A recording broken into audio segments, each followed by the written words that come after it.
आज आपण बोलणार आहोत इंडियाज गॉट टॅलेंट वादविवादाबद्दल. होय मित्रांनो, या वादानंतर परिस्थिती आणखीनच बिघडत चाललेली आहे.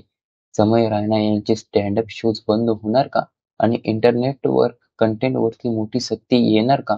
या सगळ्या गोष्टींवर आज आपण चर्चा करणार आहोत. तुम्हाला माहीतच असेल की या वादात सामील असलेले सर्वांना पोलिसांनी लेटर पाठवले आहे.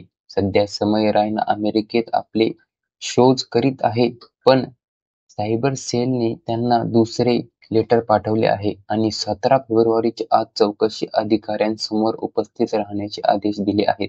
फक्त महाराष्ट्र पोलीस नाहीत, तर आसामच्या पोलिसांनी देखील पुण्यात त्यांच्या घरी जाऊन नोटीस देण्याची तयारी केली आहे, ज्यात त्यांना 4 दिवसाच्या आत गुवाहाटीमध्ये यावे लागेल असे सांगितले जात आहे. यापुढे समय रायनाचे शो होतील का? यापुढे खूप मोठे प्रश्नचिन्ह आहे.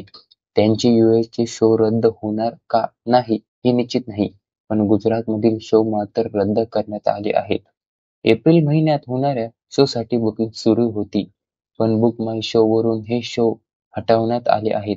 विश्व हिंदू परिषद यावर प्रतिक्रिया देताना म्हणाली की जनतेच्या भावनांचा विचार करून आयोजकांनी समय रायना यांचे गुजरातमधील शो रद्द केले आहेत. भविष्यात असे कार्यक्रम आयोजित करू नये. यानंतर रणवीर अलाहाबादिया यांनी मुंबई पोलिसांकडे विनंती केली होती की त्यांचे स्टेटमेंट त्यांच्या घरीच रेकॉर्ड करावे, पण पोलिसांनी ही विनंती फेटाळून लावली.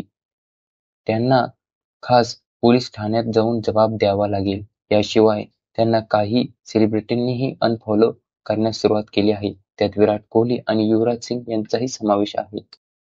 आता बघूया क्रिएटर कम्युनिटीवर काय परिणाम होणार आहे. हा वाद फक्त इंडियाज गॉट टॅलेंट शोतील व्यक्तींवरच परिणाम करत नव्हता, तर संपूर्ण क्रिएटर कम्युनिटीवरही याचा प्रभाव दिसू लागला आहे.